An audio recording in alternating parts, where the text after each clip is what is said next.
Bara la Afrika lina makabila yasiyopungua 3,000. Na katika makabila hayo, watu wake wana mila na tamaduni mbalimbali ambazo zingine zinastaajabisha, zinashangaza na zingine hata mila za kutisha na kuogopesha kabisa. Afrika ya Magharibi kuna kabila maarufu huko, linaitwa Fulani. Katika kabila hilo la Fulani wanayo mila inayoamrisha kuwa kabla ya kijana wa kiume au mwanaume kuruhusiwa kuoa, basi atatakiwa kuchapwa na kushushiwa kipigo cha nguvu na mtu mzee zaidi wa kabila hilo. Na ukipigwa utakavyopigwa, utapigwa kama ngoma, lakini hautakiwi kulia wala kuonyesha unaumia. Uwezo wako wa kuvumilia maumivu ndio utadhihirisha uwanaume wako na kustahili kwako kupata mke. Ukilialia unakosa mke. Mila hii wanaiita sharo. Nikupeleke nchi ya Uganda kwenye kabila la Banyankole. Ni kabila dogo tu kule Uganda. Imezoeleka kwa jamii nyingi za Kiafrika kuwa binti akitaka kuolewa basi hufundwa na kupewa mafunzo ya jinsi ya kwenda kuishi kwenye ndoa. Na mashangazi wa binti huyo huwa na mchango mkubwa katika kufunda huko. Ila hawa Banyankole wa Uganda wenyewe wameenda mbali zaidi. Binti yao akipata mwanaume anayetaka kumwoa, basi wanataka wajiridhishe kuwa mwanaume huyo ni rijali kweli. Na kujiridhisha kwao ni kwamba itatakiwa mwanaume huyo alale na shangazi wa mwanamke anayetaka kumwoa. Na wakilala watajamiiana na huyo shangazi, kisha shangazi atatoka nje na kutoa taarifa kama je, huyo bwana ni kweli mtu kazi au ni tia maji. Na kama mambo si mambo, basi ndoa hakuna. Lakini pia shangazi huyo atatakiwa kumpima na bintie kama je, ni bikira. Kama si bikira, ndoa haipo. Kule Ethiopia, kusini magharibi, kuna kabila liitwalo Hamar. Vijana wa kabila hilo hutakiwa kuthibitisha kuwa sasa wamekuwa na kukomaa, wanastahili kupewa heshima ya kuitwa wanaume katika jamii yao. Vijana hao hutakiwa kuvua nguo zote na kubaki watupu kabisa kama walivyozaliwa. Halafu ukimbie kwa spidi kubwa na kwenda kujirusha ukijitupa utue juu ya mgongo wa ng'ombe. Huu ni uchokozi wa hatari sana. Ukitaka kujua hatari ya jambo hili, basi ukimwona ng'ombe kakaa pahala, wewe mkimbilie halafu mrukie mgongoni.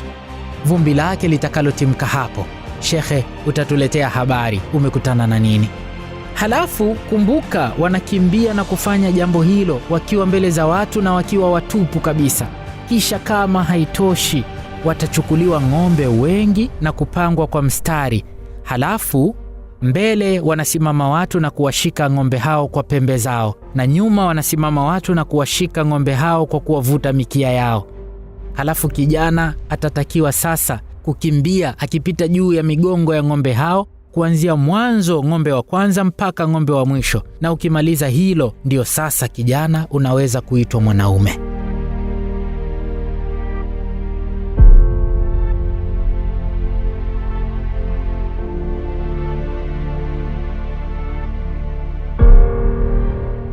Najua wengi mtakuwa mmeshawahi kukutana na picha za watu hawa. Hawa ni watu wa kabila la Surma, kabila linalopatikana kusini mwa nchi ya Sudan. Mabinti wadogo hufanyiwa mila ya kung'olewa meno ya mbele, meno ya chini. Halafu wanatobolewa na kuvutwa midomo yao ya chini na kupachikwa visahani. Kwanza kinapachikwa kisahani kidogo tu. Halafu kadri siku zinavyokwenda, wanazidi kuvutwa lipsi zao, kutanuliwa na kupachikwa sahani kubwa zaidi. Na kwa wanaume hufanya hivyo hivyo, ila si kuvuta midomo yao, bali masikio yao. Wanatoboa ndewe za masikio yao, kisha wanawekwa visahani, na kadri siku zinavyokwenda wataongeza kuweka masahani makubwa makubwa. Wenyewe wanaamini huu ndio urembo unaowapendezesha na kuwapa mvuto miongoni mwao. Lakini pia wapiganaji au wanajeshi wa kabila hili la Surma huwa wanaitwa stick fighters, wapiganaji wa bakora. Hawa wanachapwa mpaka kupasuka na kuwa na makovu mwilini mwao, na wanaamini mwenye makovu mengi zaidi ndiye ambaye huwa anawavutia zaidi wanawake wa kabila lao. Lakini huku kwetu Tanzania tunao Wamasai na Wahadzabe, miongoni mwa jamii za kale ambazo ni maarufu duniani kote, na umaarufu wao huchagizwa kwa habari za mila na desturi zao. Nimewahi kusikia mengi ya kuvutia na kushangaza kuwahusu Wamasai na mila zao. Mambo hayo yanayosemwa na kuzungumzwa mengi huku mtaani ni kama vile wote tunajua kuwa Wamasai huwa wanakunywa damu mbichi, jambo ambalo ni gumu na linawatisha wengi na hawaliwezi. Wamasai wanakunywa damu ya ng'ombe au mbuzi, na inasemwa kuwa kwao Wamasai unywaji wa damu mbichi ya ng'ombe unachukuliwa kuwa utamaduni wa kuheshimika sana miongoni mwa Wamasai. Utamaduni huu unaheshimika na mara nyingi hutengewa matukio maalum kama vile wakati kijana wa kiume anapotahiriwa na kuingizwa katika utu uzima, au wakati mwanamke anapojifungua. Wamasai hunywa damu mbichi wakati huo. Pia wazee huwa wanakunywa damu mara kwa mara ili kuondokana na hangover. Kama mzee kapiga mitungi usiku, asubuhi kaamka anaona kichwa cha mpeleka puta, basi anakunywa damu, inakata hangover yake. Pia ziko simulizi maarufu kuwa zamani kwa Wamasai ilikuwa huwezi kumuoa mwanamke kama hujakwenda porini na kuwinda simba. Ukiua simba basi ndio unapata sifa ya kupewa mke. Pia niliwahi kusikia watu wakisema Wamasai hawafi, ndio maana hatujawahi kukutana na msiba wa Mmasai.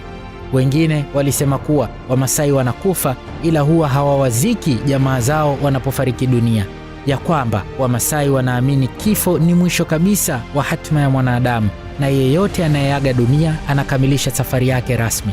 Kwa hiyo wanachukua fursa hiyo kurudishia dunia shukrani. Inasemwa kwamba Wamasai watauchukua mwili wa ndugu yao na kuutupa porini uliwe na wanyama na masalia yake yaoze na kuwa mbolea ya nchi. Kwa Kiingereza mazishi haya huitwa predator burial. Maiti hupakwa damu ya wanyama, hasa ng'ombe au mafuta ya kondoo, na halafu sasa huenda kuachwa wazi kichakani ili iliwe na wanyama.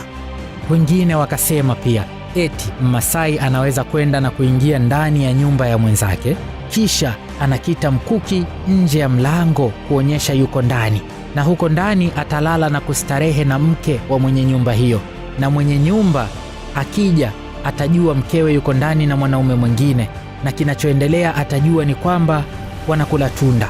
Lakini pia bado mwanaume huyo mwenye mke hatoruhusiwa kuchomoa mkuki huo na kuingia ndani, atawaacha mpaka wamalizane, na akimaliza hapo hakuna ugomvi wowote yeye na mkewe.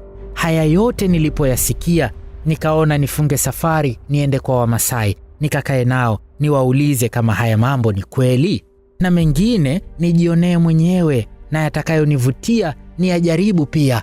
Mfano hili la kula nyama mbichi na kunywa damu hili. The Storybook.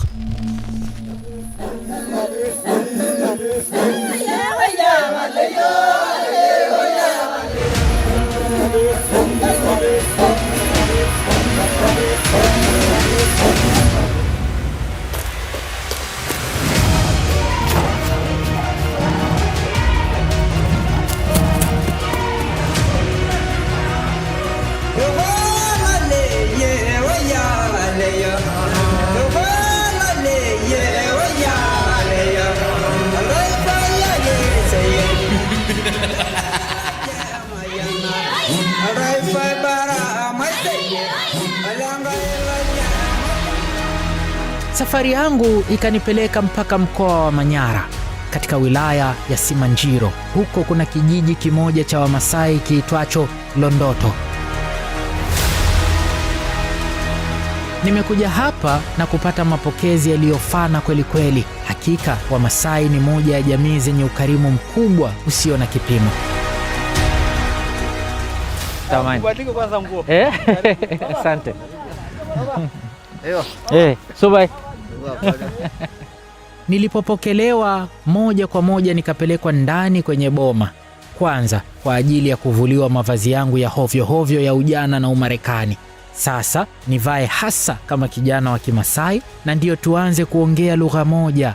Na hapo hapo wakanipachika jina Olumunyak Sitonik, maana yake mwenye bahati. Olumunyak Sitonik. Olumunyak. Olumunyak Sitonik. Stonik. Stonik ni ababa. Haya ngoja.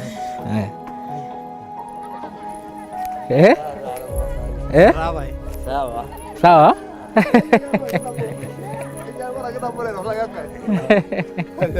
Karibu sana. Asante sana. Asante.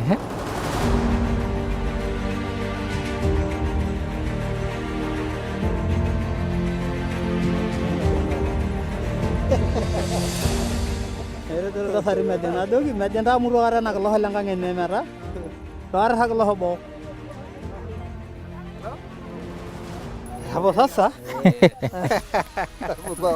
Sawa sasa. Sawa kabisa. Ehe. Ehe. Hiyo ni ya kufukuza nzi. Najua kuimba. Sasa mnifundishe. Tuimbe nyimbo moja mnifundishe. Karibu da. Ehe.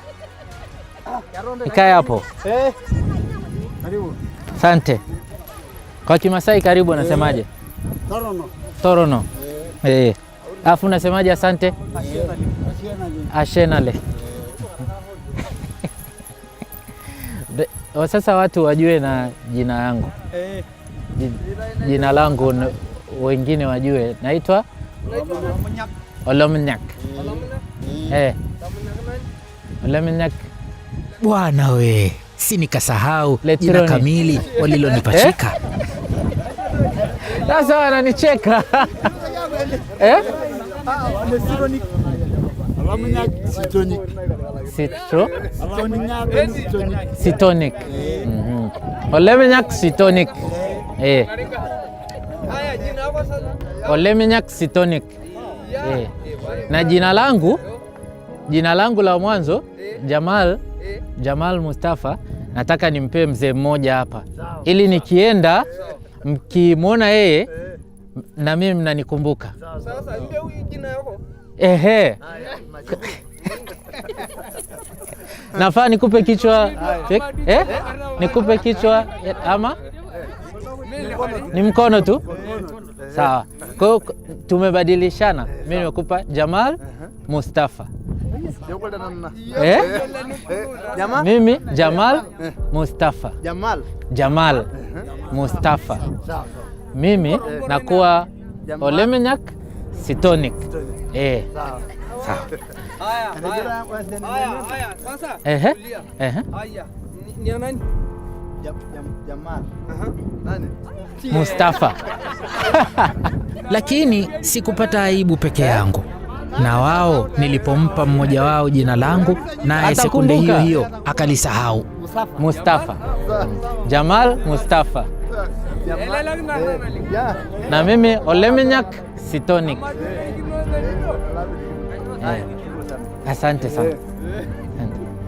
Baada ya kupiga gwanda za Kimasai, sasa ikafika muda wa kukaribishwa rasmi kwa nyimbo za kumshukuru Mungu kupata mgeni.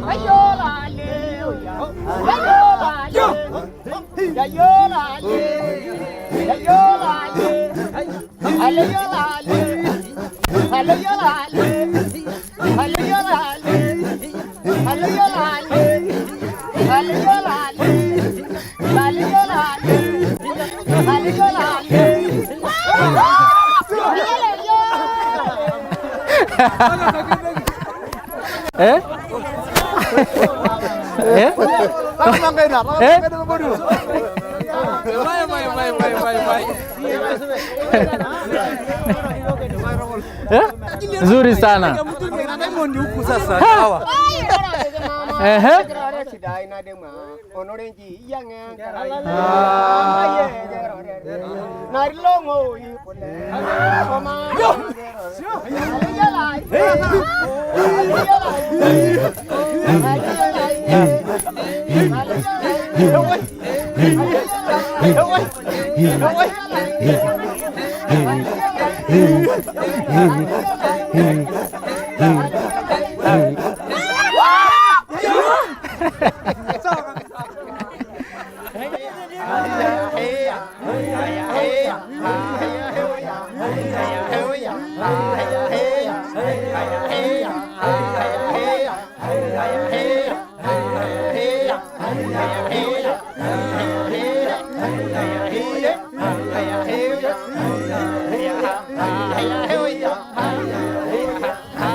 Hiyo na mimi nataka unifundishe hiyo ya kucheza.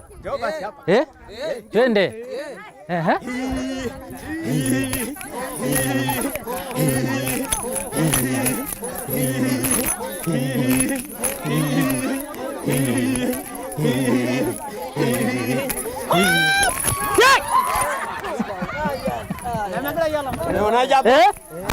Nimepatia? Kabisa?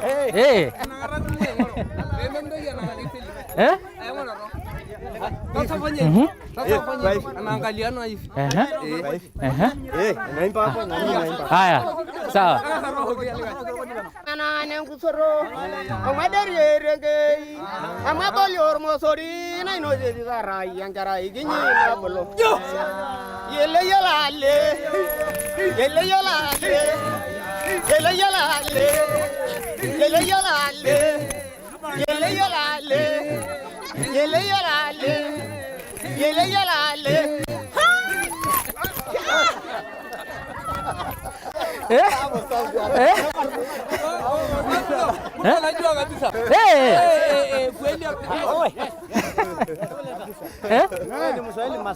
Mimi ole minyak sitonic. Mimi ni ole minyak sitonic.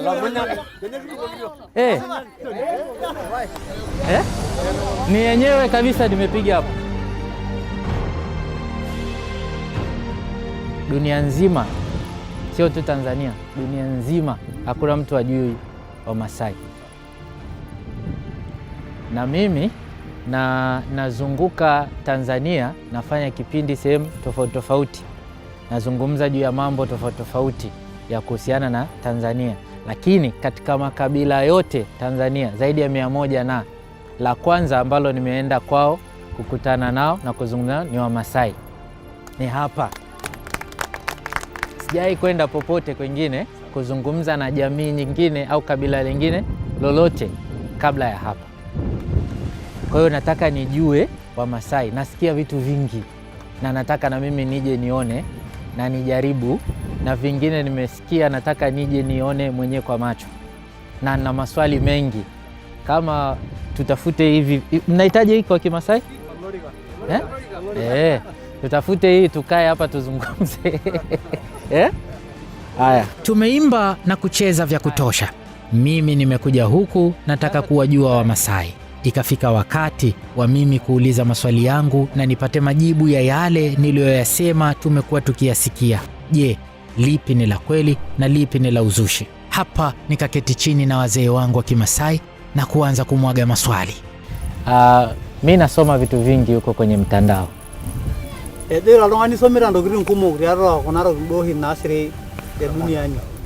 Na watu huko wanaandika mambo mengi kuhusu Wamasai.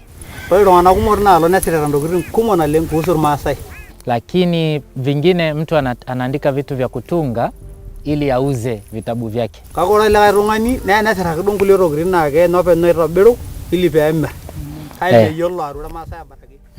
Sasa nataka leo tuongee, niulize maswali ili nijue kipi cha kweli, kipi cha uongo.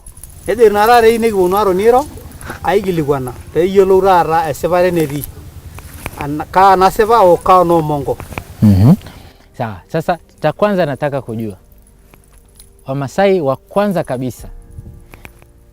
Sasa hivi tunasikia wapo Wamasai Kenya, Tanzania huko Arusha, Moshi, Kilimanjaro. Wamasai wa kwanza kabisa walitokea wapi?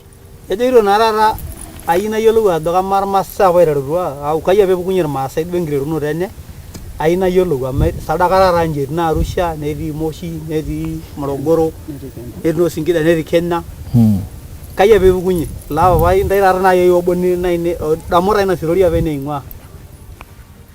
Wa Masai originally wametoka Cairo historia ninaposema wametokea Cairo hebu mai walianzia Kenya wakaja mpaka Arusha. Arusha ndio wakasambaratika. Wengine Simanjiro huyo ukanda wa Manyara wakaenda mpaka Morogoro. Wengine wakaanza na ukanda huu wa Moshi kwenda na mto Pangani. Ndio maana sasa unakuta upande wa Same wapo Wamasai, Mwanga hiyo upande wote wa river Pangani. Mwanzo ulivyosema Cairo unamaanisha Misri? Misri. Ndio walitokea huko. Walitokea huko kaja na mto Nile. Okay. Na neno lenyewe Masai lina maana gani? Anye maana Masai. Maana gani?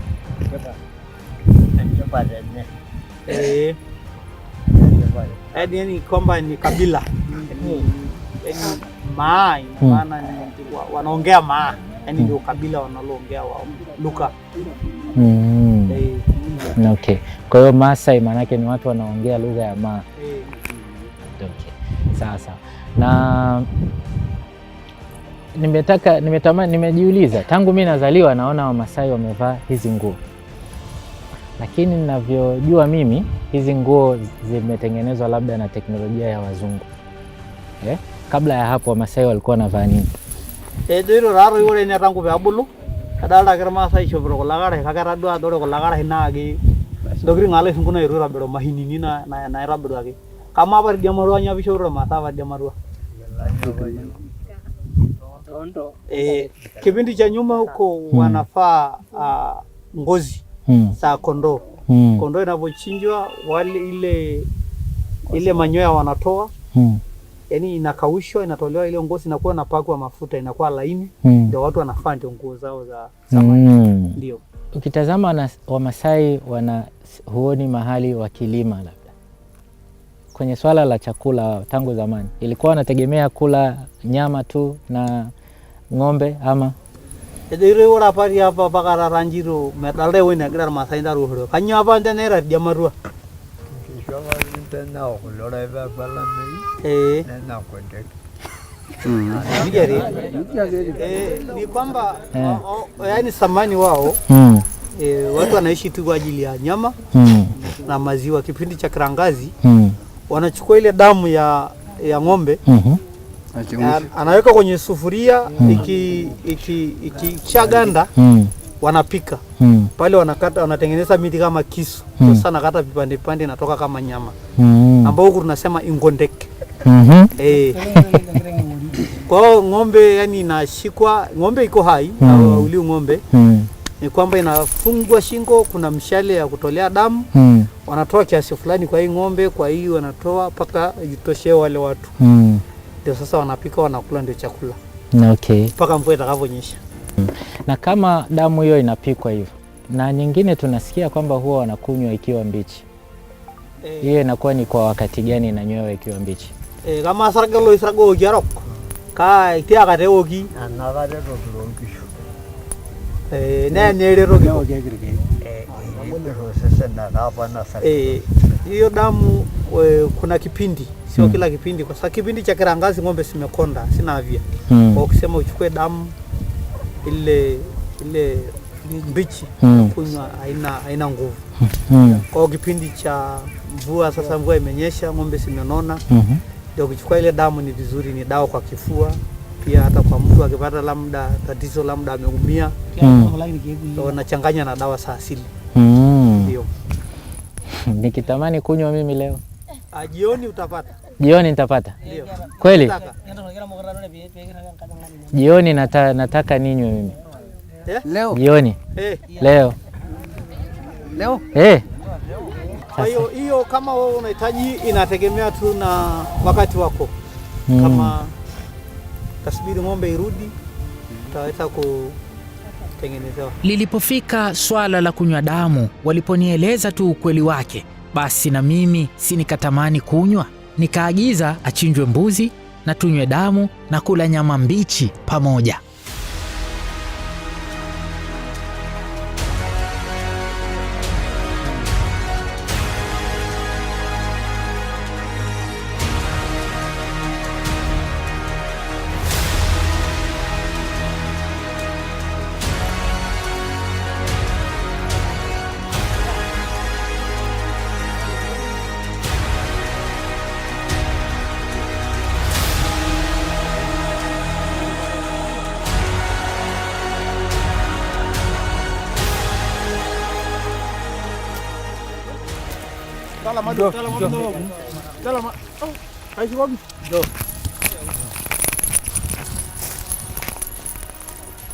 Nana yongo baya uja.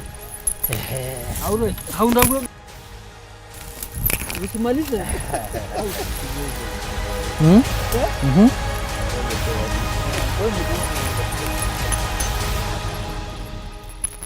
Ndio.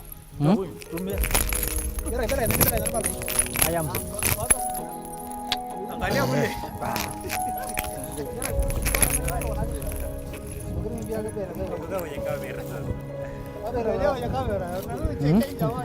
Si kitu cha kawaida. Mwili husisimka na kupata hisia ya tofauti kabisa, na harufu ya damu ilibaki mdomoni mwangu nikiihisi kwa siku nzima. Olemenyak. Stonek. Mekula figo, mekunywa damu.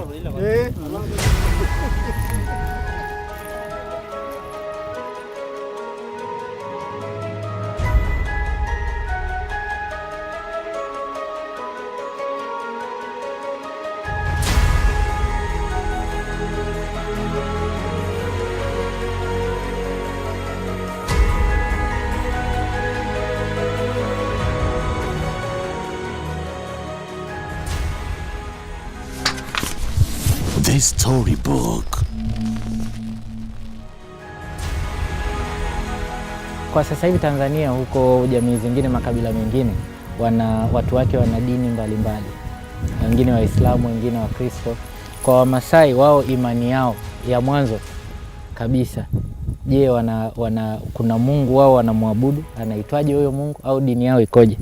Iliwandera ndadogi kama abar Masai dia marua kera bangairu kinaamini saidi amore raranji ugule kabila ina na dengan kanisani kanya apa duonda yaminini no lo amore lolo donyo lankai lolo narando kiringare donyo lankai lolo iboni kai wale hasa lolo iboni ndio yogi ni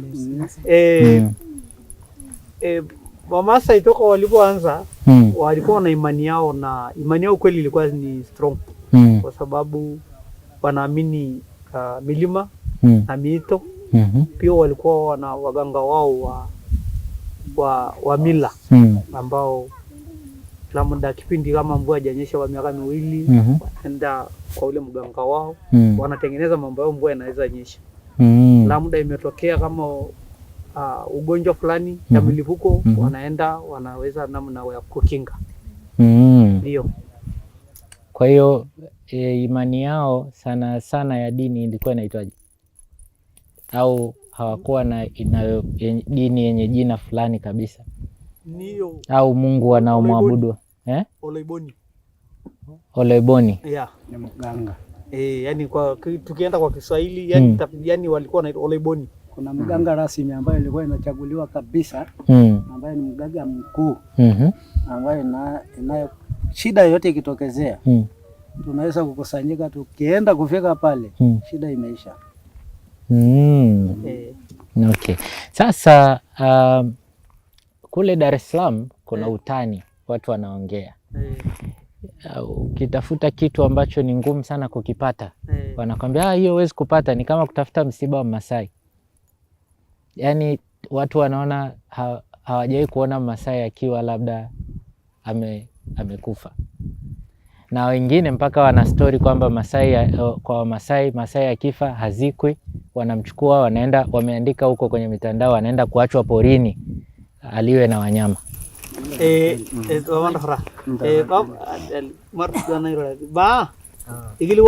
Kama ndogirin kumo kamo ore rongana riana na yaga na sirera do monko ne rabiru ngule no monko ba emere kama bana dia marua kaji ngongo rongani do ene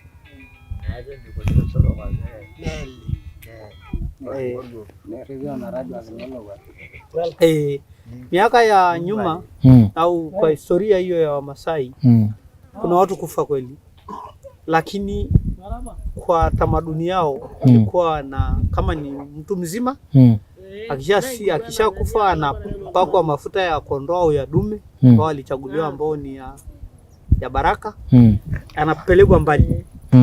Ukishapakwa hiyo mafuta watu wanakaa mpaka wanasubiri amepata kitu ya kula huko porini. Aliwa na simba au ndio historia ilipokuwa. Ushawahi kusikia story ya watu Masai kukita mkuki kwenye nyumba? Ushaisikia?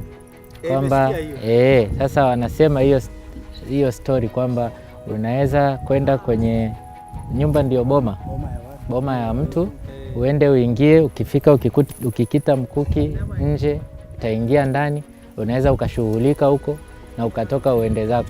Hata mwenye boma akija akikuta umekita vile hawezi ingia. Kaenda lalake, wewe ni utukul, tiage, ora na bere unike angaji, maga jengela rungani ba gwen kito kaya nenye. Mona jengaruda. Nabai. Ndala lage tiage, age kolake wo, ne khaga angaji, airora, kage mene nikiro. Hiyo story ipo na ipo kiukweli, ila wanaotumia mkuki ni mrani. Wanapoweka, unakuta baba kwa boma na ana nyumba 10. Kuna nyumba za mrani. Kwa hiyo wanapoweka mkuki pale, baba hata akija usiku anajua watoto wake wako ndani ipi. Kwa hiyo ni heshima kwa ajili ya vijana. Lakini watu wanapoitafsiri haiko hivyo. Yaani akija tuseme kama ni warika yako ameweka hapo, ni kwamba ni kulala tu kwa pate chakula, lakini mambo mengine kama watu wanavyoelezea haipo hivyo. Ya kitabu ni kijaga. Baba kebulu.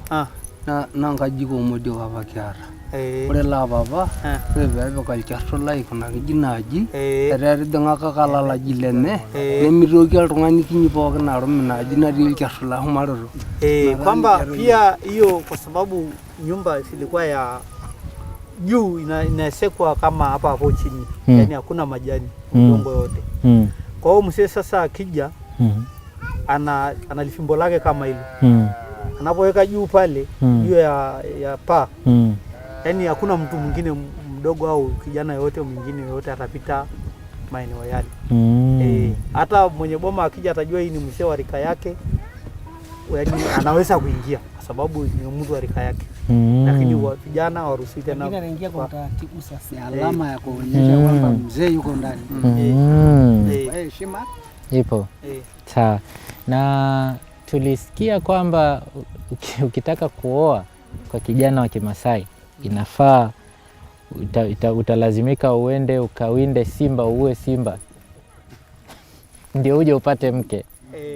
Baba aya nasunne kada mara ngama bar maran apara roi mara ba doranja muge yala kana maba riaba kase ba ko ba ro lo garu be me ho nari kisia be juko are nenda nari kirajo tagara ro ma lu garu be nda nari kirna nare anda magare ne ko be ro ma ka ore raji no ngi geru na ra ko bele ganyale ra ke bara ki ama ga ore ra rusho ore rusho Galalu anai. Ajo, ore ndokitin ormaasai pii aikidara tiatua. Nayieu ukweli. Naa oltung'ani ele likiyietu. Naa enilak aning' ajo mesipa. Amu ore taa ele tung'ani idipaka aitesiti tenkai wueji metaa kumok intokitin naayiolo ajo mesipa eneesita mekintaki. Mekipik amu hiyo ni kweli. Masai kuua simba ilikuwa ni tuseme ni sifa kwa vijana, lakini sio mpaka auwe simba ndio aoe, ila kwa sababu kihistoria au kitamaduni baba lazima ndiye anaenda kutafutia vijana wake mke. Kwa hiyo ajua simba kule haihusiani na mambo ya kuoa, ila ni sifa kwamba yani kila familia anaweza kuamini kwamba ni warrior ambaye iko strong. Kwamba ni mtu ambao anaweza kuprotect community, kuangalia ng'ombe porini, kwa sababu tuna wale mrani ndio sasa hao wakiua simba sifa yao ndio hiyo, lakini sio kwamba naua simba ndio hao. Kwa Wamasai kosa kubwa zaidi kwa kijana akikufanya au kwenye kabila mtu yoyote kosa lao kubwa zaidi akifanya ni nini? Au kwa makabila mengine huko wanaita mwiko ama miko. Uruhusiwi kabisa kufanya kitu hiko. Kwa Wamasai wao ni vitu gani miko kwao? Au kanyo entoki sapuk yani torrono ena asor kijana. Amale na rara ni galala. Entoki emenya. Kiai ore hinter kijana ni lampe apulu namra.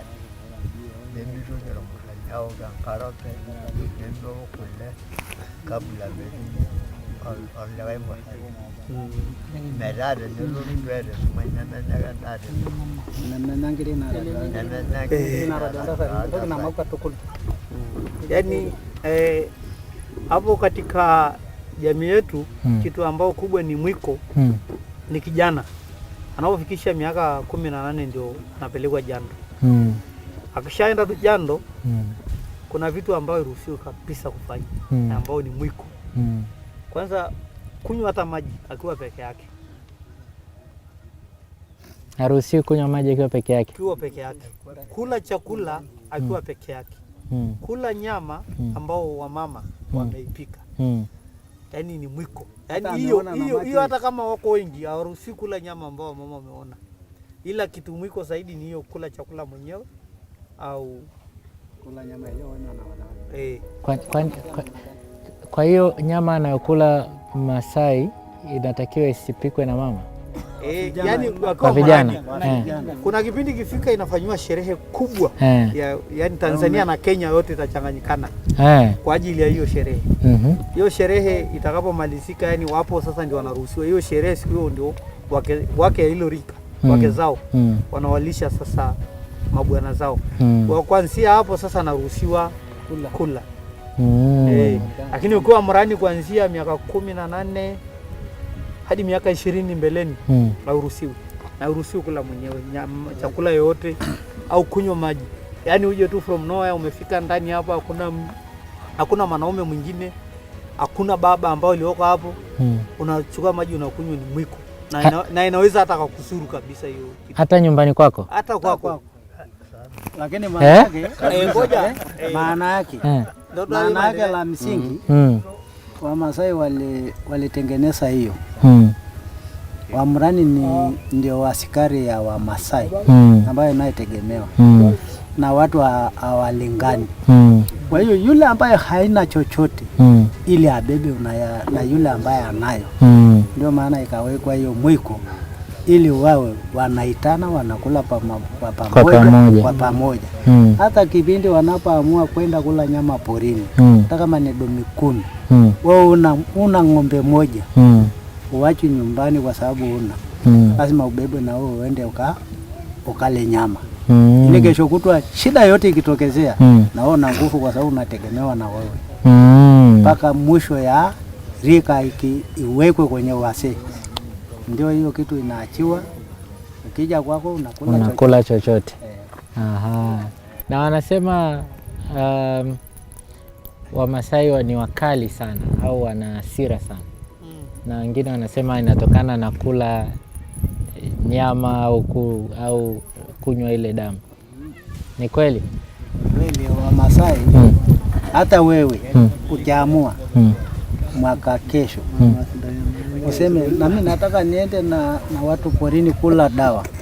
Ukirudi hata mke yako akikwambia neno hasira inakuja mpaka hapa kichwani. Sema kuna dawa ambao yani hapo pia sio wakorofi tu vile. Pengine sasa kwa uchokozi au labda una kitu kibaya umemfanyia. Ndio sasa utaona hasira yake. Lakini hakuna watu ambao wana upendo au labda wana ile ushirikiano kama jamii ya Kimasai. Kwamba kama sasa hivi wao hapo ulipo una fimbo, una sime. Masai anaweza kusawa amekasirika. Anaweza kutumia tu fimbo lakini wala afikiri kwamba na silaha nyingine. Yaani mpaka atoe hiyo silaha ujue sasa ni. Yaani anataka tu kukucharasa hizi mwili, usikie uchungu lakini sio lazima akuue.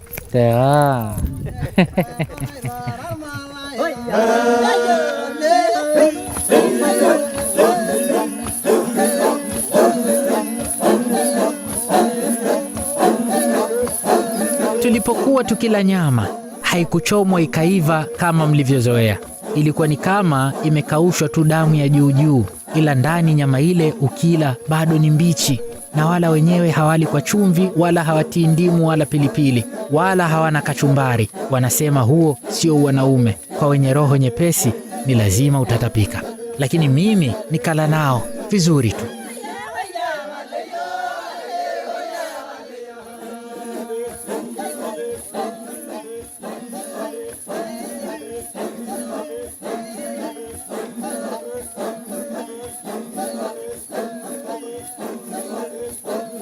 Kisha baadaye nikakaribishwa ndani ya nyumba kwenda kutazama boma za Wamasai zilivyo, na ikawa hivi.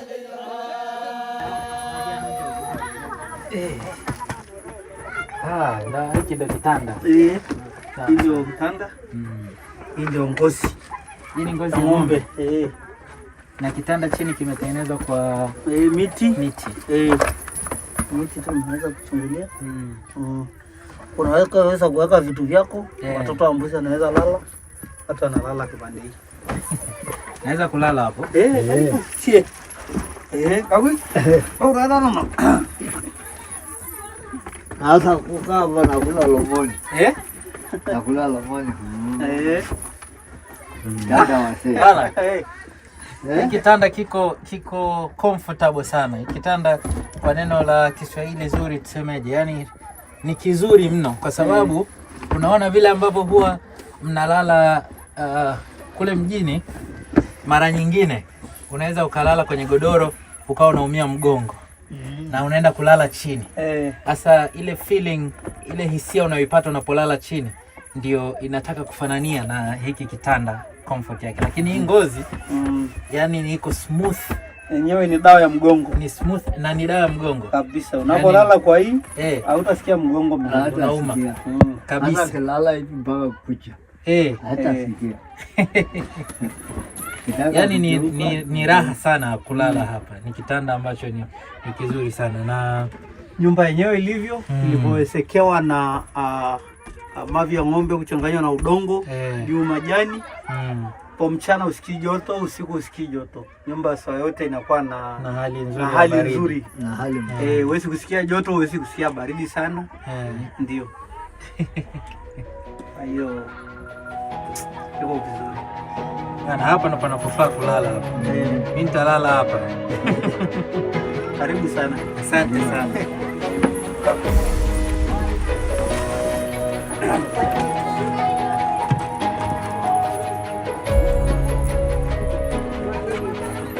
Kuna chumba kingine huko msini. Ina chumba vizuri ya dala kasani. Akala jalo.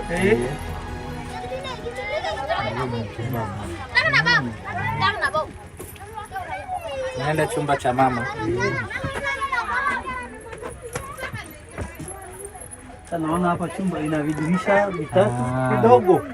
Sasa naweka vidogo hivi kutokana na wanyama wakali au nyoka. Nyoka akiona sehemu kama hii sio rahisi kuingia ndani. Sababu hajui kinini kiko ndani. Kwa sababu hajatengeneza yeye. Kwa hiyo hawezi sasa kuingia kwa sababu hajui kinini iko ndani. Sehemu ya kupikia ndio hiyo hapo. Naona mama anaweka vitu vyake hapo. Nguo, vile vya maziwa ndio hizo hapo.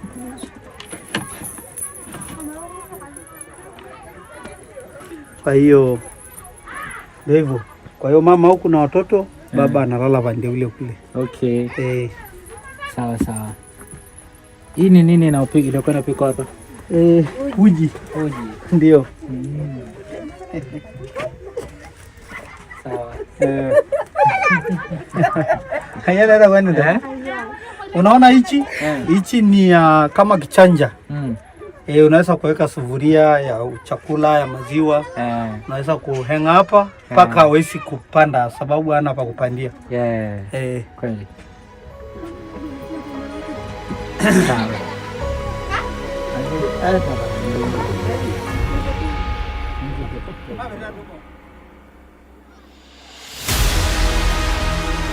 Baada ya hapo nikapelekwa kwenye boma na kuonyeshwa zinavyokuwa boma za kulazia mifugo ya Wamasai. Mchana huu hakuna mifugo hapa sababu iko machungani, ama wengine husema wamekwenda malishoni. Hapa walala ng'ombe kama wangapi? Ng'ombe 500. Watu wote wanalaza pamoja hapa. Hii boma tu hii, lakini kila boma unapoona na sehemu yao. Hii ni familia moja tu hii. Sawa. Na hivi ndivyo inavyokuwa machungani kwa vijana wa Kimasai wanapokwenda kuchunga ng'ombe wao na mifugo mingine.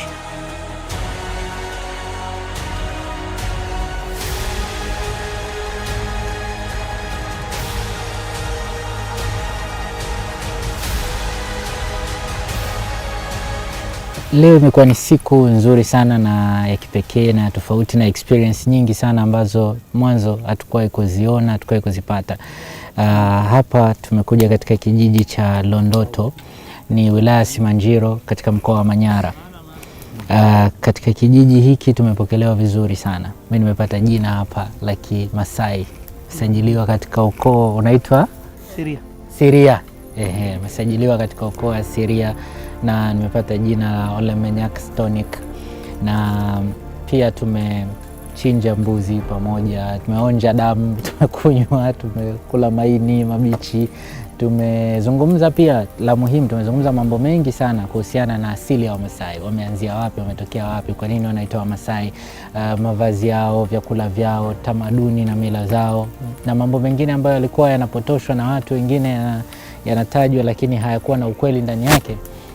Pia tumeyazungumza mengi kati ya hayo, na yote tumepatia ufafanuzi ambao ni wa uhakika. Sasa leo tumeisimulia hadithi ya Wamasai, lakini kwangu mimi nimeandika historia nyingine. Nimepata familia, nimepata ukoo, nimepata nyumbani kwingine, na hapa nimetoa ahadi ya kurudi tena mwezi wa 11 nitakapokuja kupanda mlima Kilimanjaro. Nitafika hapa mwezi wa 12 nitakapokuja tena, Mungu afanye wepesi nifike tena. Lakini nimefurahi sana na nimepokelewa vyema na katika jamii za Kiafrika ambazo zina utamaduni wa upendo na kujali na heshima na urafiki mkubwa, basi jamii ya Wamasai ni miongoni mwa jamii hizo. Baadaye ukafika muda ulionisononesha, muda wa kuwaaga hawa ndugu zangu ambao sasa wamenisajili katika kabila la Wamasai, lakini wakasema kwamba kuna sherehe kubwa ambazo Wamasai hukutana kutoka nchi ya Tanzania, nchi ya Kenya na sehemu zingine mbalimbali. Halafu wanapokutana pamoja hapo hufanya mila zao nyingi. Wameniagiza wakati huo utakapofika wataniita niende nitahiriwe upya, lakini pia baada ya hapo sasa nasimikwa rasmi kuwa kijana wa Kimasai.